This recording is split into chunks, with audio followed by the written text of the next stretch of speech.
होरी जब चारा लेकर निकला तो उसने भैंस को ज्यादा और बूढ़ी गाय को बहुत कम चारा डाला। वो भैंस से बहुत खुश था क्योंकि वो जवान थी और ज्यादा दूध देती थी, जबकि गाय उम्र अधिक हो जाने के कारण कम दूध देने लगी थी। होरी के छोटे बेटे ने गाय के बछड़े का बंधन खोल दिया था और वो आकर अपनी माँ का दूध पीने लगा। होरी ने मुड़कर देखा तो खींच गया, जोर से चिल्लाया, अरे बछड़े को किसने छोड़ दिया? गैया 3 पाव दूध देती है, वो सब बछड़ा ही पी जाएगा तो हमारे हाथ क्या आएगा? अरे बापू, बछड़ा बच्चा है और गाय उसकी माँ है। माँ का दूध बच्चे के लिए ही तो होता है। देखो अपना बछड़ा कितना कमजोर हो गया है। दूध पिएगा तो तगड़ा हो जाएगा, मेरे साथ कूद कूद कर खेलेगा। अरे लडुआ, तू तो पूरा पागल है। गैया को मैं खिलाता हूँ तो दूध मुझे ही मिलना चाहिए। बछड़े को थोड़ा सा दूध पिलाया जाता है। बापू ये ठीक बात ना है।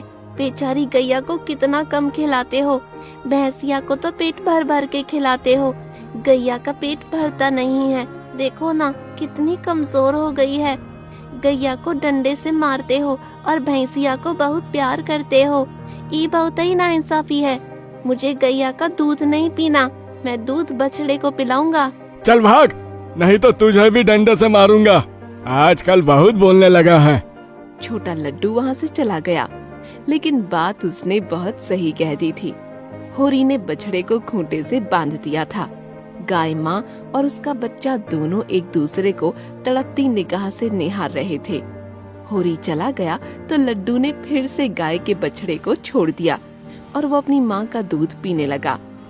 होरी फिर दौड़कर आया और बेरहमी से बछड़े को खींचकर बांध दिया। लड्डू बहुत दुखी हुआ। वो पास के चारागाह से घास काट कर लाया और गाय के साथ साथ बछड़े के सामने भी डाल दी। मेरी प्यारी गैया, खा लो। मैं जानता हूँ तुम्हें बहुत भूख लगी है। बछड़े राजा, तुम भी खा लो, खाकर अपनी भूख मिटा लो। गाय ने बड़े प्यार से लड्डू को देखा और उसकी आत्मा ने प्रसन्न होकर मन ही मन बड़ी कृतज्ञता प्रकट की। एक नन्हे से बच्चे ने गाय का दिल जीत लिया था। उदार भोलेपन में प्यार ही प्यार था। शाम के समय जब होरी ने गाय का दूध पीने के लिए लड्डू को दिया तो लड्डू ने इनकार कर दिया। उसे ऐसा लगा कि कमजोर बछड़े के हिस्से का दूध उसके सामने आ गया है। उसने बड़े ध्यान से बछड़े को देखा तो वो बेचारा उसे भूख से छटपटाते हुए दिखाई पड़ा। लड्डू ने कुछ सोचकर दूध ले लिया। कुछ देर के बाद अपने बापू से छिपकर वो वही दूध बछड़े को पिलाने लगा तो उसे बड़ा आनंद आ गया। गाय भी बड़ी खुशी से लड्डू को ही देख रही थी। एक दिन गाय का बछड़ा बीमार हो गया तो होरी ने उसे एक तरफ कर दिया। उसे कोई दवा नहीं पिलाई। बछड़ा बहुत कमजोर हो गया। लड्डू से उसकी हालत देखी नहीं जा रही थी। बछड़े का इलाज करा दो बापू, वो बहुत कमजोर हो गया है। चुप बैठ जा, कोई फर्क नहीं पड़ेगा। ज्यादा से ज्यादा वो मर जाएगा और क्या होगा? ऐसे कितने जानवर मरते रहते हैं। बापू आपको कोई फर्क नहीं पड़ेगा, लेकिन उसकी माँ के लिए बहुत बड़ा फर्क पड़ेगा। वो बछड़ा ही उसके जिगर का टुकड़ा है। उसका इलाज करा दो बापू, मैं आपके हाथ जोड़ता हूँ।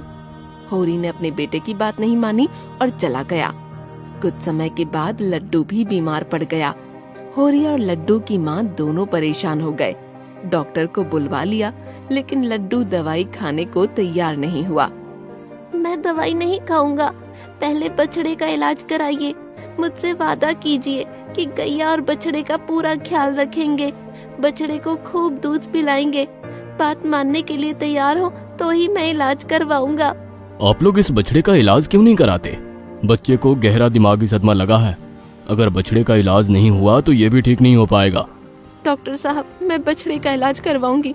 लड्डू के बापू, आप डॉक्टर को बुलवा लीजिए। मेरे लड्डू को कोई तकलीफ नहीं होनी चाहिए।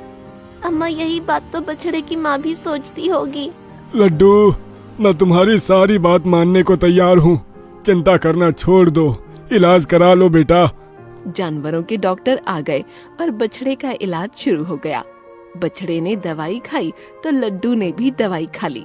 उसके चेहरे पर मुस्कान आ गई। ऐसे ही दिन बीतते रहे और लड्डू और बछड़ा दोनों ठीक हो गए।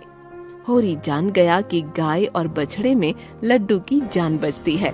उसने गाय और भैंस में भेदभाव बंद कर दिया। उस दिन से ही होरी बूढ़ी गाय और बछड़े का बड़ा ही ढंग से ख्याल रखने लगा। भैंस और गाय को बराबर चारा मिलने लगा।